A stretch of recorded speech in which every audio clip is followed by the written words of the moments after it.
All right, so on the nature of the gods, book 3, what's going on in book 3? Well, let's think about what happened in book 1 and book 2. So book 1, we got introduced to everybody. There's 3 guys involved. Cicero just kind of hangs back. He doesn't actually contribute to the discussion. He's only there at the very beginning and the very end. And book 1 was mainly this Epicurean guy presenting his position. You know, they're gods, the way they understand it. They don't do much of anything. That's why they're so happy, because they keep themselves from being affected by human beings. They don't answer prayers or anything like that. And, bless you, Cotta got to speak in the end of that, and he really tore into the Epicurean. And by the way, Cicero was not a big fan of the Epicureans. He thought that among the various schools of philosophy, the Epicureans were kind of the intellectual lightweights. But, you know, they're an important school, so that's why he discusses them and has a representative. Then we get to the big heavy hitter, the Stoic in book 2. That's what we talked about last time, right? The Stoic conception of gods. It's a little bit different than, you know, Jewish, Christian, Muslims' conception of God, because their God really is the world. It's what we call pantheism, meaning God is, that's the theism part of it, God is everything. God is the totality of things. And then they had a whole bunch of, you know, God, maybe godlets or something like that we could call them, God's light, that did certain things in the universe, and they actually identified these with stars. And their view of the ancient Greek and Roman gods was these are mostly allegories, kind of stories. There really is no Zeus. There really is no Neptune. That's just a way of talking about the sea, you know, and the rationality pervading the sea. And the Stoics were very much about reason being involved in everything. So if you were a Stoic, it was kind of a consoling point of view, because you could say, well, you know, God actually takes care of everything. God knows best. God is rational, more rational than we are. And so everything that happens for a purpose. You guys have all heard stuff like this, right? When do people usually say that sort of thing? Is it usually when things are going well? When does it happen? When bad things happen. Bad things happen to you, and people are like, I know this is hard to go through, but there's some hidden reason for this, you know. And sometimes that's consoling. Oftentimes it's not that consoling, is it? But a lot of people, you know, actually have that point of view, and when it comes to their own stuff, and it helps them get through. And the Stoics were, you know, pretty good at this. Stoicism was very appealing to military people, both in ancient times and even in the present, where we have a Stoic revival. And people like Nancy Sherman can go and give talks at West Point about Stoic warriors. So it was a way of, you know, sort of getting by. And it appealed to people who kind of lost faith in the traditional Greek and Roman religion, who said, yeah, I don't really buy this stuff about all these gods, and, you know, Zeus impregnating all these women and making more gods, and Hera getting mad at them and trying to kill some of them, and, you know, it goes on and on and on, right? Fighting a Trojan War because, you know, there was a decision having to be made about an apple. You guys know that origin story, right? How the Trojan War got started? No? Well, this is kind of a good example. And actually the Trojan War ties in with Rome too, because Rome is, according to its, you know, sort of legendary history, started by a Trojan who happens to get out of Troy with, if I remember right, his father and his infant son, who also goes to Carthage. He's beloved by a woman there, a queen, and then takes off, leaving her, you know, just totally heartbroken. Trojan War gets started because the goddess Eros means discord or hatred, or, you know, like, think about the kind of person who's always got to stir things up, right? That's the goddess Eros. There's some sort of feast and she's not invited, so she says, I'm going to fix that. And she gets herself a golden apple, beautiful apple, and she inscribes on it to the fairest. And then she sort of like plops it in the midst. And 3 goddesses lay claim to it. Hera, queen of the gods, Athena, goddess of wisdom, and you can even say just war. Let's see if I remember this right. And Aphrodite, goddess of love, lust, bodily desire, that sort of thing. They're all goddesses, so they all have a lot of pull, and they're all pretty, and it's kind of tough to judge between them. And each one says that she's the prettiest. So in a way, it's sort of like Snow White with 3 evil queens, isn't it? And they said, well, we got to get a judge. So let's get some guy. And they picked this guy, Paris, who happens to be a prince of Troy. And what do people do when they want to get the judge on their side? Sleep with him? Well, bribe him. Bribe him. Yeah, these are goddesses. They're not actually going to sleep with this schmuck Paris. But one will arrange for him to sleep with somebody. So Hera offers him. She's a queen of the gods. She's like in charge of everything in a certain respect. She says, "I'll make you into this great ruler.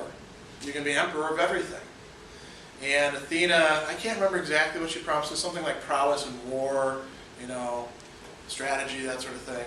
And Aphrodite says, "Well, you get to sleep with somebody. I'll give you the most beautiful woman there is." Now, it just so happens the most beautiful woman happens to be married already. And there's a whole backstory to that, why all these guys, who liked her, took a vow that if anybody would screw things up between her and her husband, they'd all take revenge together. And that's why the Greeks go off to Troy. Yeah. This is Helen of Troy, right? Well, Helen originally of Sparta, because she's married to Menelaus. Right. And then she becomes Helen of Troy when she's the prize for Paris, because he says, "Yeah, I'll take the lady instead of power or wisdom or something like that." And then you get the Trojan War. Now, all this is legend stuff, right?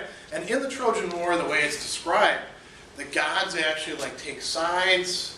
You can figure if Aphrodite is on the side of the Trojans, these other two, they're going to be on the side of the Greeks, right? Yeah.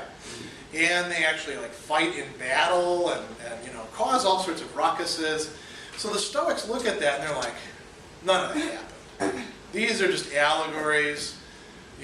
Don't believe in those fables.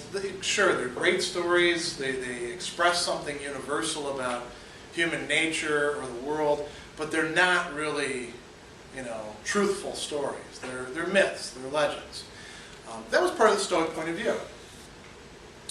So what we're going to get in book 3 is this guy Cotta, his academic response. And the academics were, like we pointed out, skeptics. When we say the word skeptic in our culture, what do we usually mean? What do we think of? Yeah. People that tend to question things or not believe them. Okay, so questioning assertions, beliefs. They tend not to believe. They want physical proof. Well, not necessarily physical proof. But they want something. They want some sort of evidence, some sort of reason to believe. I think you guys have all heard that saying about, Missouri being the show me state. You got to show me. I'm from Missouri.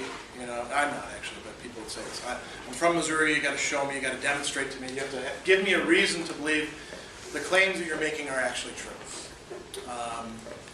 So that's what a skeptic wants. And skeptic actually, like I said before, comes from the word meaning to seek. The skeptikoi were seekers. And they thought that, there's a lot of people out there with ideas, and by this time we had a couple different schools of philosophy. You had Plato's school, his old school was, Platonic, then there's Aristotle's school, then there's the Stoics, then there's the Epicureans, a few other offshoots. How do you know which of these is actually right, if any of them are right? Well, you have to question them. You have to go back to doing what it was that Socrates did. You got to go back to that practice of dialectic. And so one of the things that the skeptics would actually do is when they would look at arguments of their philosophical peers, they would see if they could find another argument to oppose to it. You say God cares about the world. Can we find some arguments saying God doesn't care about the world? And if these arguments just sort of balance themselves out, then we don't know. You know, think about this in very ordinary terms. Think about your decision to come here to Marist, for example. Did you know it was going to be a good thing? First of all, has it been a good thing overall, you guys coming to Marist? Yeah? It's a very good place, as far as I can tell from what I've seen. And I've seen a lot of places. I would send my kids here. As a matter of fact, my daughter is actually kind of interested in the fashion thing. I'm going to arrange for her to have a tour sometime when she's here. How did you know Marist was going to be good? Yeah. Hearing from other people. Okay, so that's a source of evidence, right? What else? I was going to say it's been in the papers as like the top 8 college in the state or something like that. Yeah, Marist makes it on these lists of like great places to go for undergraduate education. What else? It provides a lot of opportunities for all different types of majors. Yeah, so like, you know, you actually look at the literature and you see like the study abroad program. That's a great program here. Marist is really good with hooking you guys up with internships. They do a lot of really smart stuff. Yeah. Just actually saw the campus. Okay, that helps too. Yeah, this is a pretty campus, and some of the places that you could go to, you would actually, it'd be better just to like learn about it from a distance, because if you looked at it, you might actually say, I don't want to go here. Some campuses are ugly, right? Marist is the opposite. Did you ever hear that? No. Somebody did over here. Well, that's enough stuff. So that's evidence for you, right? Now let's say you've had some friends that say, great place, think you'd really like it there. There's your pro list, right? If you were a skeptic, you would want to see, is there anything on the con side that would balance that out? Could you find anybody who would say, no, I went there and it was awful, or I sent my kids there and they had a terrible time? Maybe you could, right? And if you were a skeptic, you would want to try to find that kind of counter evidence. I don't know how you could oppose the, being in this top list thing. Maybe you could try to dig up some dirt, Yeah. I was going to say Marist's lack of holidays. Lack of holidays. Yeah, I mean, if you're balancing out things, that would probably be fairly small potatoes, but, Days off. compared to like, compared to like a good study abroad program, or, like let's say you look at these things, the internship, the study abroad program. Maybe you dig into it. Maybe not everybody who goes on the study abroad program actually has the kind of experience that they want. You'd only know that if you actually went and dug into it and looked. If you go just by surface appearances, or you go by somebody giving you some say-so, you might get fooled. I think all of you have had that experience at one time or another, not necessarily with Marist, but with other things in your life where you committed to something, and afterwards you realized you hadn't researched it well enough because it didn't measure up to what you thought it was going to be. A skeptic would say, well, that's often what happens. Try to find other ways of looking at things that could counterbalance what you've got. Because if you only look at the arguments for something, you're going to be convinced, right? People often do this when they want to be convinced. They only look at one side, and then everything looks great, and they go ahead and do it. People get into marriages this way. People get into business arrangements this way. People declare their majors this way. And then sometimes they turn out happy, and sometimes they don't. The skeptic says you should actually hold yourself back. They advocate what they call suspension of belief. And they had a special Greek word for it, which, if you want to know, that's great. I'm not going to require you to know this Greek word because we're not speaking Greek these days. It's called epoche, which literally means to hold oneself back. Ends up having some technical uses later on if you're going to go further in philosophy. So that's what Cotta's about. But you notice, there's another part to this. That's what Cotta's about as a philosopher. Cotta is also a practicing Roman priest. He carries out sacrifices. And Cotta says something really interesting. This is where we get to what we call the issue of Fideism in matters of religion. This comes from the word for faith. Fides in Latin. You know how you've heard people say sometimes when you ask them about something in religion? Maybe you're in some religious instruction classes, and some of the things that people were saying to you sound a little bit hinky or unbelievable, and you're like, what's your evidence for that? And they say, you just got to have faith. I can't provide you evidence. You just have to have faith. This is the kind of thing where you have to make a commitment, and that's all that you can do. That would be a fideistic point of view. And why would you advocate that sort of thing? Well, because your view about reason would be that reason can't actually resolve all the things we need it to do. And you might say, is that compatible with being a skeptic? Skeptics are supposed to be all about holding themselves back from things, not like launching yourself into some unreasoned faith commitment. Well, let's think about why Cotta, because Cotta is a fideist in matters of religion. He actually says, all these arguments for God's existence, the only argument you really need is that our ancestors said this was so. The argument from tradition. That should strike you as a pretty weak argument, shouldn't it? Thomas Aquinas actually said that is the weakest of all arguments for God's existence. The fact that some people before us said that's the way it is. Because, think about your parents, grandparents. Are they right all the time? You're at the age where you're starting to realize that they're right about a lot of things that you thought they were totally wrong about as teenagers, right? But even when you get to the point where you're like, man, Mom and Dad actually did know quite a bit of stuff, you're still not going to think they were infallible. And, think about people before us. There are all sorts of crazy things they used to believe in. I'll give you one example. In my grandparents' generation, so, in age, our generations are a little bit wider or longer than yours. So this would be like your great-grandparents' generation or great-great-grandparents' generation. When they would get a cold or a cough, you know what their home remedy was? Honey. What's that? Rubbing honey down. That'd be good if they would have done that, because that's not actually harmful to you. They would gargle kerosene. They didn't drink it, thank God. But, they didn't know that kerosene is carcinogenic, and it's not good for you. People did stuff like that. When I was a kid, and we would go on painting jobs, you know what we used to wash our hands with? Gasoline. Yeah. That's not good for you either, is it? But, my uncle did it, and he said, here, do that. So, I figured he knew best. The argument from tradition is not a very good argument.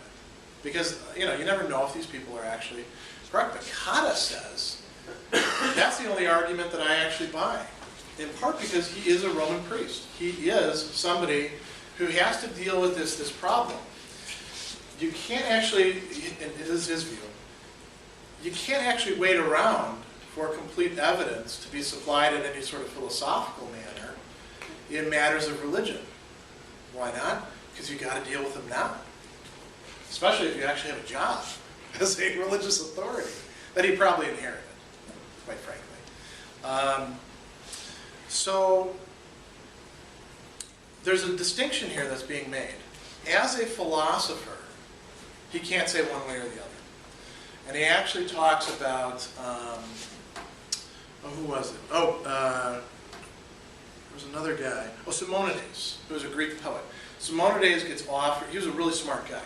He gets offered some money or a prize by this guy Hero, because Hero's interested in knowing about the gods. So he says, hey, Simonides, tell me about these gods. And Simonides says, okay, I'll take on your job. I'll take on that commission. And so Hero comes to him the next day and he says, you know what, I need 2 more days. Just give me 2 more days and I'll have it figured out.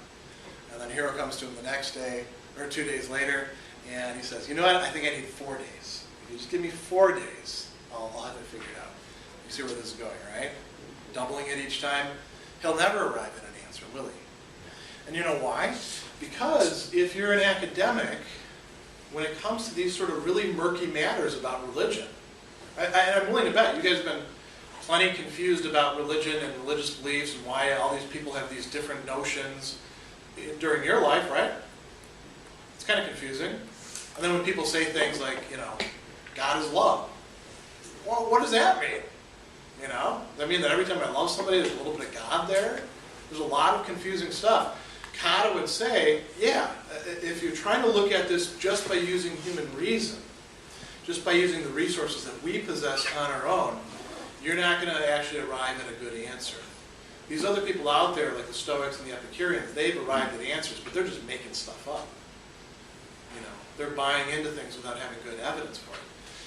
On the other hand, as a practitioner, as somebody who has some sort of revelation or a tradition to rely upon, then it can be dealt with as a matter of faith, an irrational commitment, a fideistic commitment. So he's kind of a split personality, isn't he?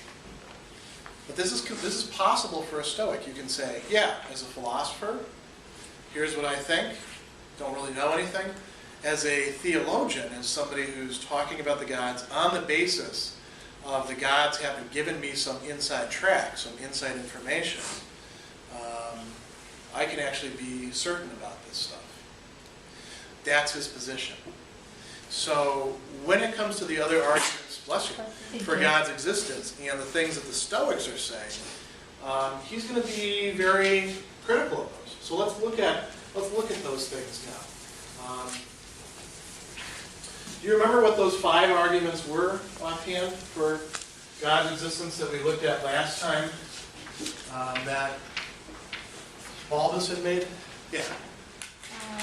Common interest or common consent, miracles. Okay.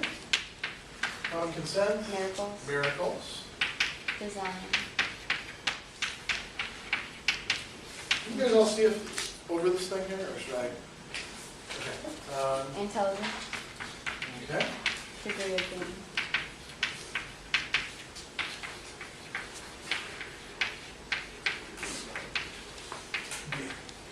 Now, let me ask you guys, personally, when you read through these, and putting aside your own religious beliefs, whatever they happen to be, looking at this sort of stuff philosophically, just rationally, are there any of these that you would actually find plausible or even convincing?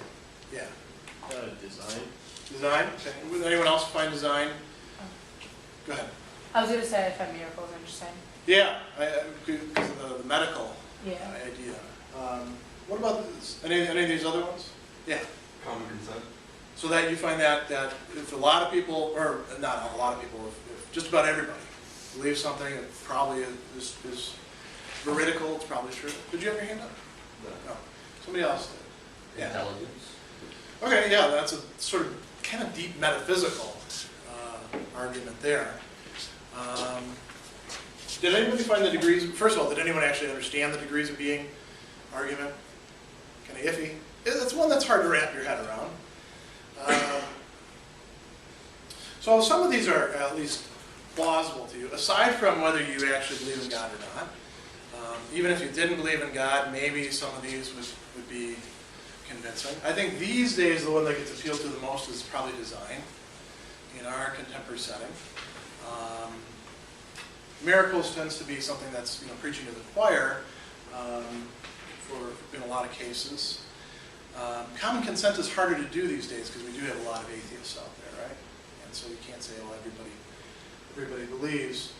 You don't see too many people doing the intelligence one, although that one would be an interesting one to try out. Now, Cotta says all these fail. There's something wrong with all of these. In the text that we have, there are some gaps. The manuscripts that we have for some of these ancient texts aren't complete. So we don't actually have a sort of like, I'm going to now attack the argument from degrees of being. Here's my counter-argument portion. But we do have something that would kind of address that on Cotta's this part. But all the rest of these, he actually comes out and he says, this one doesn't work, here's why. This one doesn't work, here's why. This one doesn't work, here's why. Let's go through these and then we'll think about why Cicero is doing this. So, against the argument from common consent. We talked about some of the problems with this before, right? Just because every single culture has some sort of general belief in something doesn't necessarily mean that it's true. I mean, there are things that ancient cultures sort of universally believed in that we don't think actually are on track. Here's an example having to do with social relations. Every ancient society, once it developed past a certain point, had slavery. Had the institution of slavery, and that's sort of a factual judgment. And every ancient culture that had slavery had a lot of people in that society who said slavery is something that's natural to the human condition and it ought to be there. Now, in recent times, we've changed that. But that's pretty recent, and we still actually do have slavery in some parts of the world, don't we? Slavery in certain forms even here in the United States. It's criminal, but it still goes on. Now, we wouldn't want to say just because every ancient culture thought that slavery, there was some sort of good basis to it. Maybe not everybody who's a slave ought to be a slave, but some people at least ought to be slaves. We wouldn't want to say that that's true, would we? Just because all these, the ancient Chinese, the ancient Mayans, the ancient Greeks, they all believed in this. So maybe we wouldn't want to say that about the gods, too. The other thing that he says, which is kind of a funny remark, when it comes to matters of, important matters, do you rely on just anybody? No?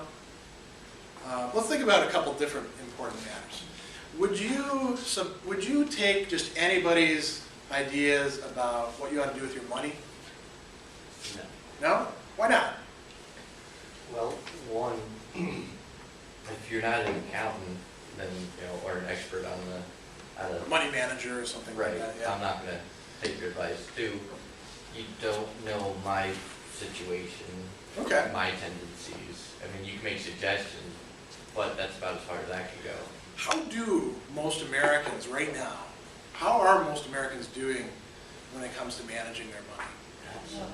Not too good. We have a negative savings rate, and we've had it for a long time. And yeah, I mean, we're going deeper and deeper in debt. It's not just the country, it's individual households.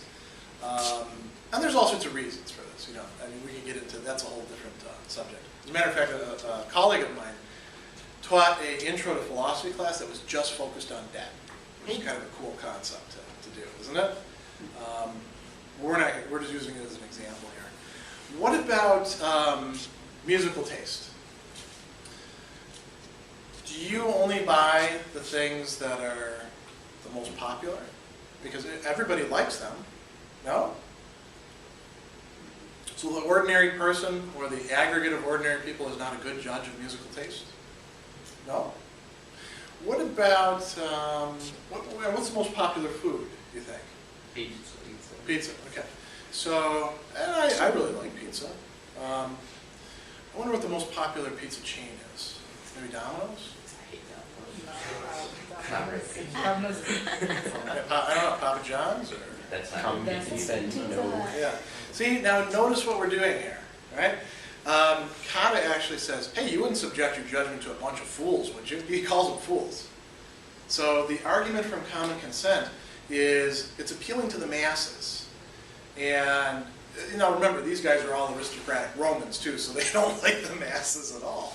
And maybe there's something wrong with that attitude as well. But he says, here's a counter-argument that we're going to make for them. Let's go on to miracles. What are some of the problems with miracles? We talked about this as well. Cotta makes these same points. Yeah. Things that are just beyond our reasoning or logic seem like magic or miracles, but when in reality there's just one little trick behind it. Yeah, actually that's one thing that he comes out explicitly and says. We didn't actually get to that in previous classes, but that's a weak point that he sort of drives the knife into. And he does it in terms of this notion of divination. Divination is, we would often translate it as fortune telling, but it's really trying to ascertain the will of the gods. So if you really believe that the gods care about you, then presumably you can find out what they want to tell you in some way. You know, like some people do this by, there's an old English thing, opening up the Bible and like, you know, just picking a verse at random and there's God talking to you, right? Maybe that works for some people. I don't know. Some cultures, you know, we talked about this, cast lots, and then they look at the results, and usually they interpret it with some sort of book, some sort of tradition that they use. And Cotta had made this argument, well, you couldn't actually have divination. You couldn't have experts in divination if you didn't have divination. And what is divination? Divination is like finding out what the gods want. Couldn't have that if there weren't any gods, so therefore, there must be gods. And Cotta says, tell me exactly how this works. Now, I understand how medicine works, and that's a rational part. And doctors, if you go to them, they can actually give you a rational explanation for why they're prescribing this course of treatment and not that course of treatment. And you know, some of our doctors here today do that and some of them don't, right? You go to the doctor and sometimes they say, shut up and take this, and that's not giving you a rational explanation. But sometimes they'll actually, you know, especially if you're paying them good money, they will give you a decent explanation. Well, I want you to take this because your metabolism is too slow, or you've got, you know, this bacteria that the test showed up and we want to kill it, or, you know, who knows, something along those lines, right? Is divination a rational art like that? It seems kind of made up as you go along a bit, doesn't it? So that's not going to work. That's not a rational explanation of things. And then we can say the same thing about miracles. Just because it seems really surprising, you know, they use the example of the lightning and all that.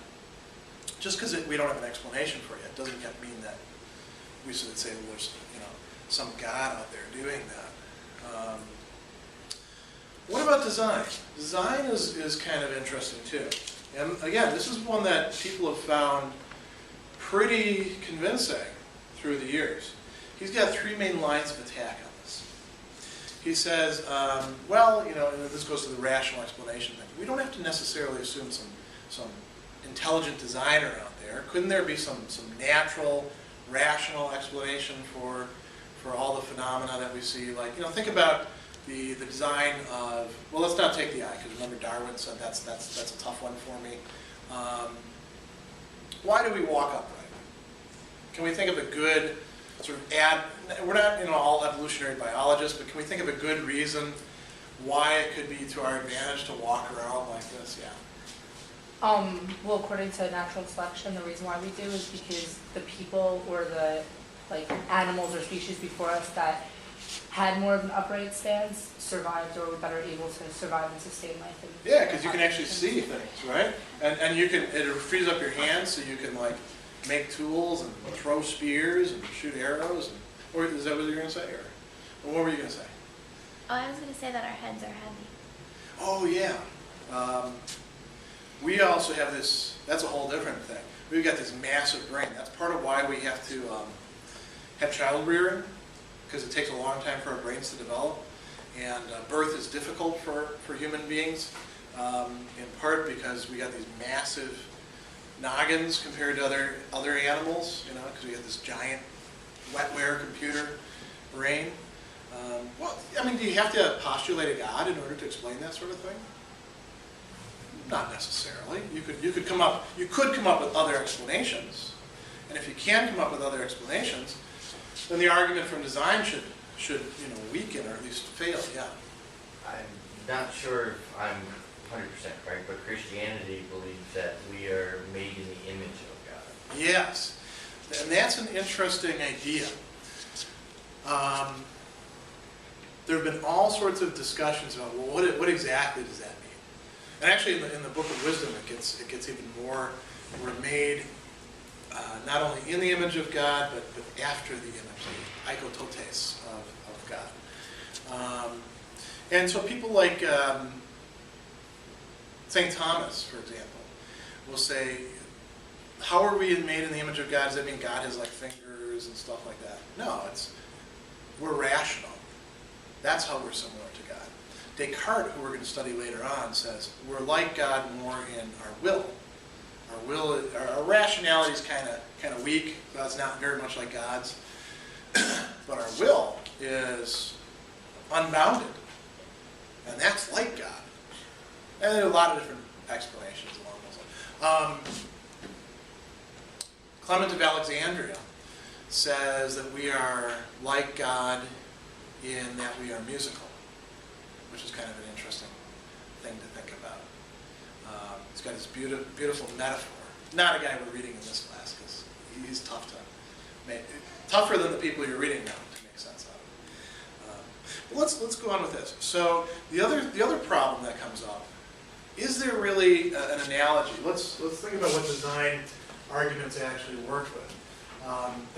It's sort of like when we talk about analogy. You guys remember when you were taking the SATs and we said, dog is to puppy as cat is to bird, mouse, calf, kitten. Which is it? Kitten. Yeah, right. So the answer is D, and you got it right. That's an analogy. So in this case, the analogy is there's some sort of designer, and we see some sort of artifact.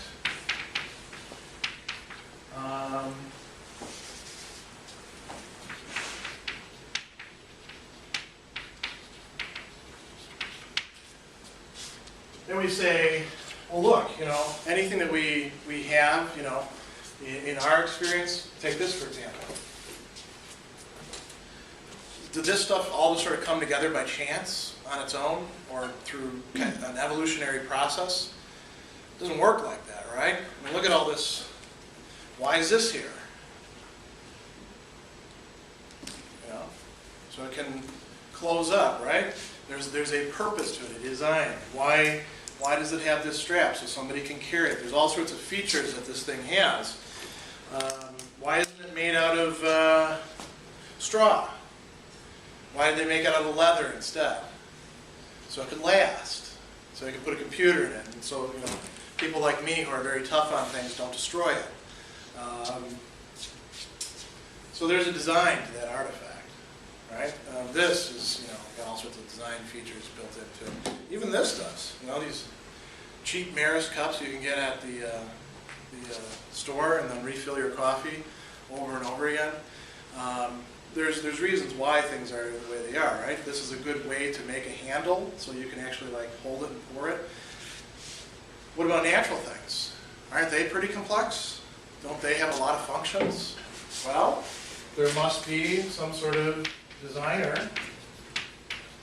a God, for them too, right? Does the analogy really hold though? Is there the kind of intentional, functional, clear design to natural things the way there is for artifacts that we have? It's kind of hard to tell, isn't it? I mean, according to the design theory, somebody actually said, yeah, this virus, we're going to make this work out this way so this protein shell can go into bloodstreams and catch on to cells and then inject this little snippet of code and take over the cell and make a whole bunch of new viruses and then burst. I don't know, somebody could have designed that, right? We monkey around with viruses, but if that's God, God's kind of a jerk, right? Then you could come up with a grand purpose, web of life kind of explanations, but that's not very consoling for somebody who's getting sick, is it? Of a virus. But the virus, is the design in it really like the design in this? Is there a strong analogy there, or is that kind of weak? That's what he ends up saying. The argument from intelligence, which again is one that I actually like quite a bit. He makes a number of criticisms against the argument from intelligence. And remember, where did the Stoics say that this intelligence came from? It came from God, but God is the world, right? So that makes it a little bit vulnerable. It's not like, Jewish, Christian, Muslim conception of God as being outside of the world where you could say, you can't just like point to it and say, aha, that doesn't look that rational because you can't see, hear, smell God, right? But you can look at the world, bless you, the world as a whole. Does that look awfully rational to you? The world as a whole, the universe? Does the universe seem to be thinking, arranging itself deliberately, aware of you? Maybe much less in modern times we see things this way. We tend to think of ourselves as being in a cold universe and where we're, just this tiny little planet and we're tiny little things on this tiny little planet. You realize that the bulk of our planet is not what we're experiencing. We're just living on the thin crust of that over a big ball of nickel and iron, right? That's kind of spinning around and hot inside, that sort of thing. We're pretty small potatoes when it comes to things. But, we're different in that we're rational. Is the universe itself rational? We don't see any signs of that. We may, let's say we find some aliens. We'd say, yeah, now we found some intelligent life, right? According to the Stoics, we should say we found intelligent life already. It's just the whole universe. But we don't say things like that, do we? He says the very notion of rationality being in the world is kind of a confusing thing. The Stoics didn't really make good sense out of that. Again, maybe not so much of a big problem for Jewish, Christian, Muslim conceptions of God as being transcendent to the universe, but it's a definite problem for the Stoic conception of God as being the universe. So your Stoics have to actually explain what this means. The other thing that's going to be really interesting, and we're going to get to this in a minute, is reason or rationality always a good thing? The Stoics are assuming that it is. That's where they're, being able to say, you can't get something better from something worse. You can't get something higher from something lower. Maybe rationality is not always the best thing. Finally, the argument from degrees of being. Like I said, there's no explicit place where he's addressing this. We lost that portion of the text, it looks like. But one possible line of criticism would be, if the world is supposed to be entirely rational, which is what Balbus is saying, then we should also expect it to be doing a lot of other things that human beings can do too. Like, if we're going up the degrees of being, and each degree adds something to it, it doesn't take something away. What are some of the things that you guys do? Distinctively human things, beyond the animal. Emotion. Animals have emotions, but we have some particularly human emotions. So let's do that. Animals get angry. Just pull a dog's tail and it turns around and bites you because it's angry at you, right? But animals don't feel righteous indignation. Can the universe or God, this highest degree of being, can the universe feel righteous indignation against somebody? Aside from cartoons where the volcano gets mad or things like that, Scooby-Doo. I don't think so. What are other distinctive human things that we do? Intelligence. Well, remember, the Stoics are saying the universe is intelligent, so that's not a problem. So, tools. What's that? Use tools. Yeah, I suppose, yeah. The universe should be using tools in that respect, and the universe doesn't have any tools. All it has is it. The universe should laugh. That'd be interesting. Yeah. The universe should read books, because we read books. Maybe write books too. He's being kind of silly, but he says the universe itself should be musical and compose songs, because that's something human beings do. For each higher degree of being is adding something to it. If you want to buy into this notion of higher degrees of being, whatever's at the top, it better be the thing that does everything. It's not just living and sentient and rational. It's also musical. It's also literate. It's also got a good sense of humor. The best sense of humor because it's at the top, right? Yeah. But we don't do everything like animals do, like lower, if you're classifying that way. Yeah. Well, that would be a problem for the degrees of being argument too, then, wouldn't it? I mean, you can get around that by saying that what we're doing is in some ways transforming what they do on a lower level, like, what would be something that animals do that we don't do? Well, they have to get their own food. We kind of, So do we. I mean, we just pay for it. well, in a way, it's mass produced. You know, we can just go to a grocery store instead of having to actually hunt for it. That's an interesting idea. That's sort of saying that technology transforms us into something radically different than our animal condition. Interesting thought to work out. Let me go back to this now. So let's look at this issue of rationality itself. I'm going to skip over the discussion of whether the gods are good or just or anything like that, because we'll hit that at the very end of this rationality discussion. So let's think about reason. That's an important thing for the design argument. That's an important thing for the intelligence argument, the degrees of being.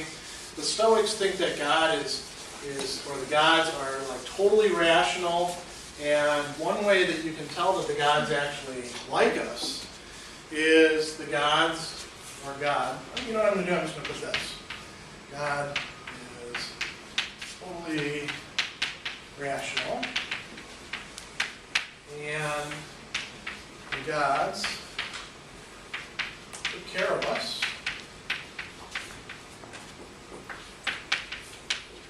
by giving us reason as a faculty that we can use that does take us beyond the level of the animal. So actually that's a good place where that notion about, we don't have to all go out and hunt our own food comes in.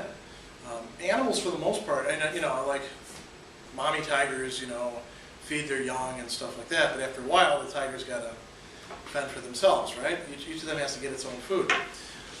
And yeah, there's some ants that use aphids to make honey, and then bees do some weird stuff too. But for the most part, animals have to feed themselves.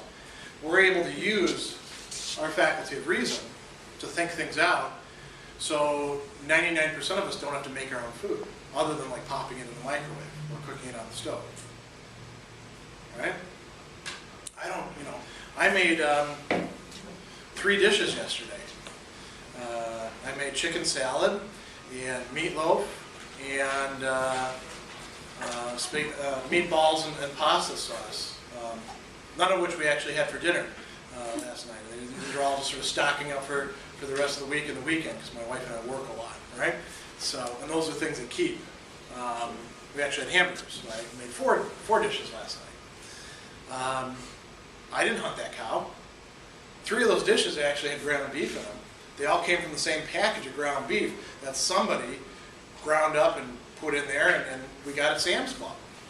And Sam's Club didn't go out and get the cow. There's like a whole chain, right? That's all examples of reason. Reason lets us do some incredible stuff. But is rationality necessarily a good thing in every case? Cotta brings up some examples where it's not. And he says, let's look at a few cases. And he brings up mythical and legendary stuff. Connect this to your own time. Think about movies that you see. Think about songs that we have. Especially love songs where something goes bad and somebody's going to take care of it that way. Especially folk songs. Folk songs are full of love triangles that end up with somebody getting killed. In the Greek stories, in the Greek plays, pretty horrific things happen. And they're done by people to other people. And those people planned it out and thought out, how am I going to do this and how am I going to get away with it? Medea is the example that he uses. Medea is the one who helped Jason get the golden fleece. She actually turned down her own people out of love for him to help him out. She went with him to Greece. Now she's sort of like, a traitor to her own people. Has a couple kids with Jason. And then Jason, who's always kind of a schmuck, Jason starts like cozying up to the daughter of the king because he wants to marry her and like establish himself, in there. And Medea's like, this is not going to be good for me or my kids. And she's really, really angry. And she tries to talk him out of it. He won't do it. So you know what she does? She's going to fix him. She gets really angry. Go ahead. She kills the kids and his wife. Yeah. She kills, she gives a gift of some sort to his It's wife. like a crown. Yeah, And that's it's right. like filled with poison. Like the kids bring it in. I just had to read it. Okay, Euripides Medea, yeah. Yeah. Did you just read it too? Yeah, doesn't she like kind of curse him for him to Yes. die later on? Yes.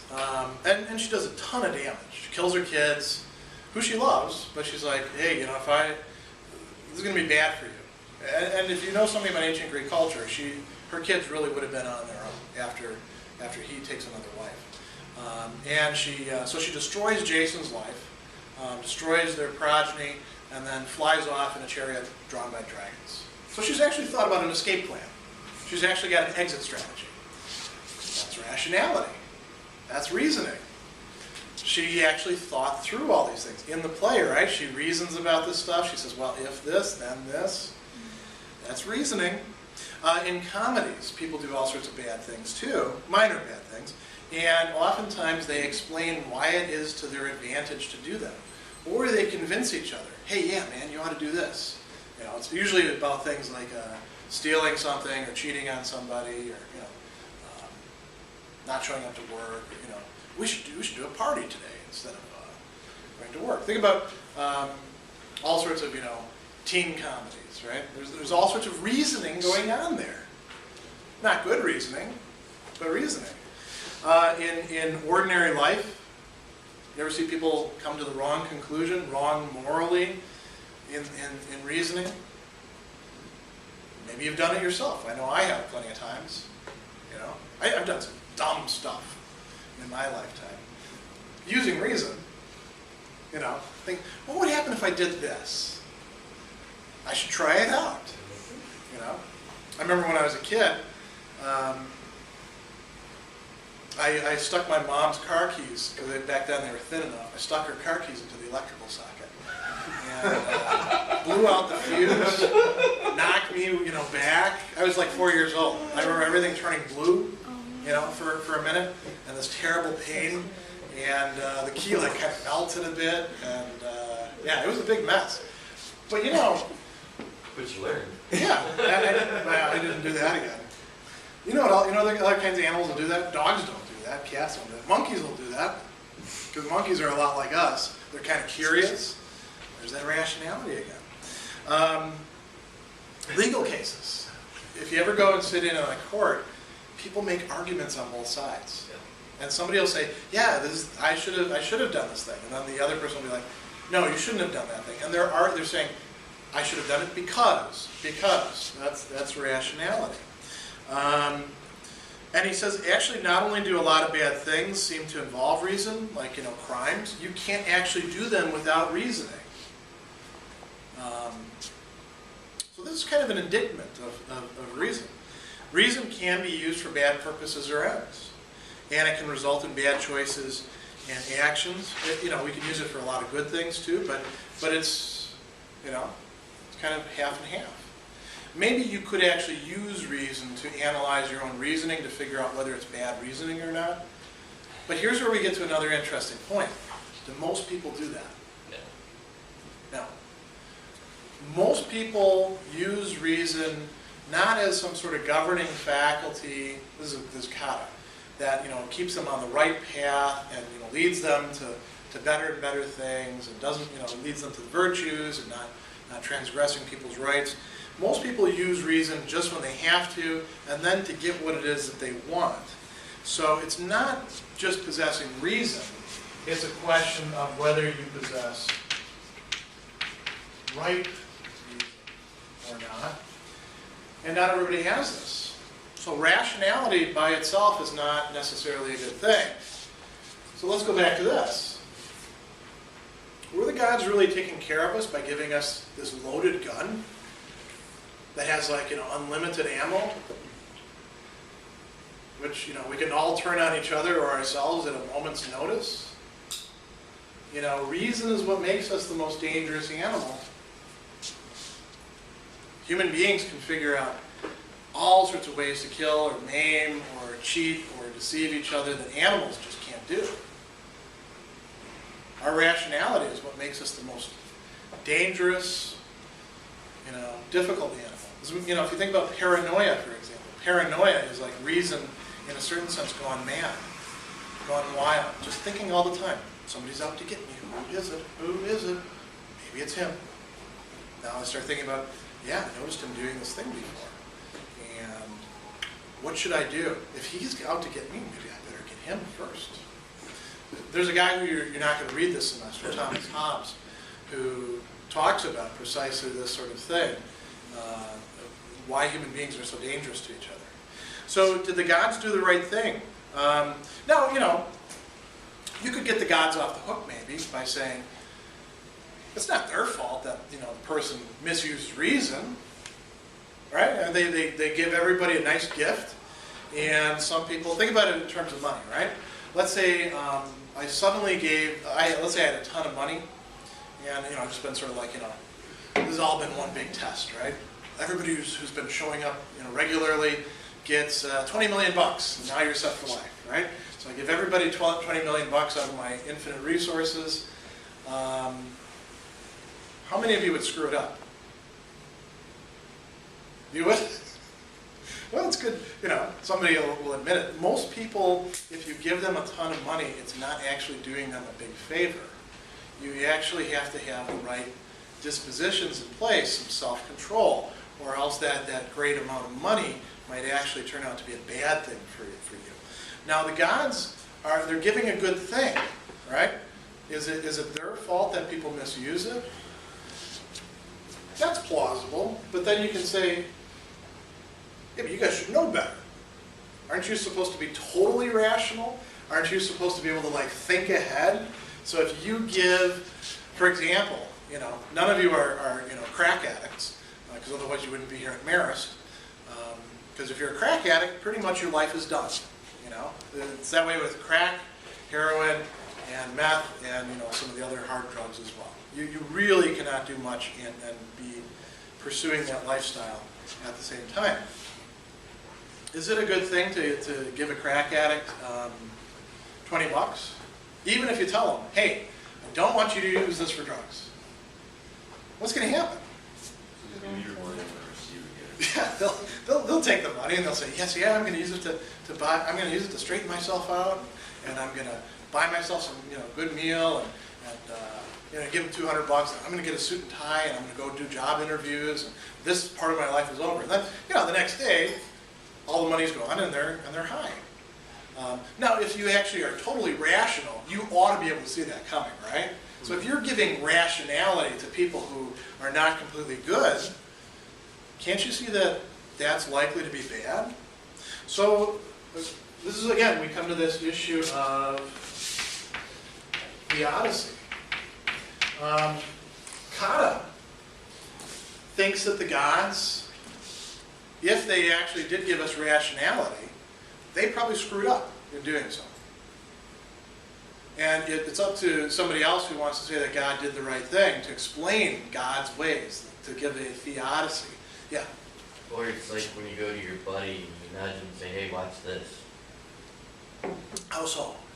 Like,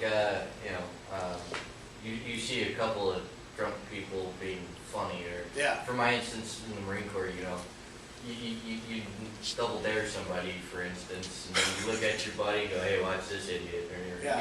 you know something bad could happen, but you just sit back and watch and play back. Oh, yeah. So the gods are like that, you're saying. They're doling out these powers to people, and they're saying, this is gonna be a good show. Right. Yeah. But isn't kind of like using parenting, where let's say you have the kids and you give them, you tell them to do certain things, but at the end of the day, you just kind of it's their decision ultimately, do what they want. Yeah, and Cotta doesn't make this argument, and Balbus doesn't make this argument against him, but there could be an argument that we had to be given rationality that wasn't fully developed so that we could, in fact, develop it further. Augustine was going to make an argument kind of like that when we look at what he has to say. Yeah. Well, one thing that could be an argument for the gods, or giving us a poor thing is even in the Greek gods, Pandora's box. Well, that wasn't a nice thing. You know, that wasn't them helping out. That was like them screwing over humanity. But that's my point. Like Yeah. sometimes they're gifts. Like if I remember the legend right, it was Zeus. He gave the Yeah. box containing all the evil to Pandora so she would keep it. And she goes and opens it and unleashes all living hell on Earth, apparently. Yeah. Now that works for the ancient Greek gods. But remember, the Stoics have rejected that notion. Alright. The Stoics think that God is completely good. God is provident. God takes care of all the created beings. And so it wouldn't work with that. God wouldn't give you something like Pandora's box. But The isn't that in Stoics- essence what we're calling reasoning? Yeah, well, that's what Cotta's saying is, yeah, reasoning turns out to be kind of a Pandora's box. You Stoics actually, you didn't think this through all the way, because look at all these things that happen. And Cotta concludes, either God is ignorant of his powers, that doesn't seem to work, right? Or God is indifferent to human affairs, and the Stoics don't want to accept that, or God is unable to judge what's best, and that would mean that God isn't fully rational. So he's setting up a dilemma for them. Yeah. Maybe it could be like compensation for lack of like infinite resources. Like for all like there has to be kind of like a check on like the population. Yeah. To say like that's why people kill each other, and like and if they don't, then we'll all die of starvation or something like that. So maybe it's just like compensation for. So it's better for the species as a whole, and then God would be concerned with the species, but not with the Individual.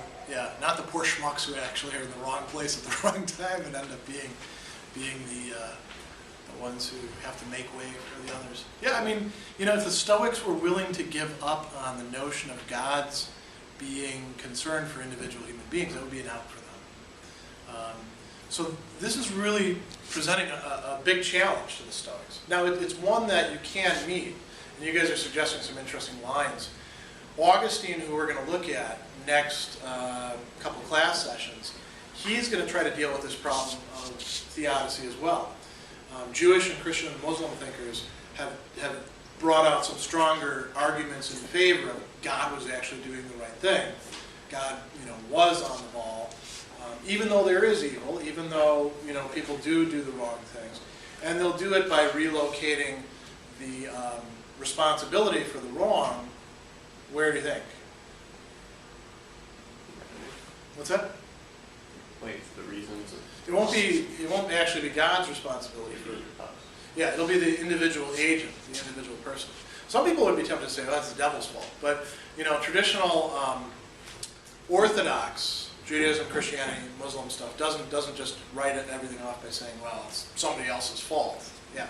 Well, I was just going to kind of say that a good argument would be, since we are considered animals, or we are animals, Yeah. is there's still the survival of the fittest, even though, you know, we keep her, you know, old, still alive for an extra 30 I think that would fit in with what you were talking about too, right? Right, It but could be better for the human race on the whole, that the weaker perish, and you know. Yeah, so again, the gods would be concerned not for individuals, but for the species as a whole. That would be a possibility. And there would be a big difference between being provident in terms of the human race and then being provident in terms of individuals. But again, the Stoics are committed, and really anybody else who's talking about God, they all end up being committed to God cares about individuals, and not just like the individuals who happen to make it. It's not a Mommy Dearest God, you know, or something like that. It's a God, or death race God. It's only the champions are worthy of my love, you know, that kind of thing. It's a God who supposedly cares about all the human beings. This is a real metaphysical problem. This is what we call the problem of evil. And in modern times, this has been used to argue that there is no God. It's been used as an argument against the existence of God. In ancient times, it really wasn't used as an argument against the existence of God, because some of them were willing to say, yeah, okay, God doesn't care. Or God only cares about the species. But not the individuals. The Epicureans, right? Gods are happy. Why? Because they don't care. Because they're not interested. The Stoics couldn't say that. The academics, notice, the academics don't really know. He's made all these arguments. This is the last thing I want to say. He's made all these arguments. Cotta doesn't say, I have a definitive position on this. I just don't think the other people have gotten it right, is what he's saying. Where does Cicero leave off? Cicero, remember, is an academic, so he should be lined up with Cotta. But what does the very last line tell us? It says bulbous. He's actually attracted to the Stoic position. And remember, the Stoics are saying, yeah, I think we've got some definite things we can say about God and the gods. It doesn't say he's 100% committed, though, does it? It says, I found Balbus's arguments the stronger. What does the Epicurean do? This is kind of interesting, too, to notice. He actually says, yeah, okay, maybe I'm wrong about this thing. Maybe Cotta actually is right, and these academics are right. So the Epicurean himself is not that convinced of his own position by the end of this. People change their minds through philosophical argument. That's part of why I have you guys read this, because people actually do read this stuff, and they think about it, and then sometimes they change their point of view.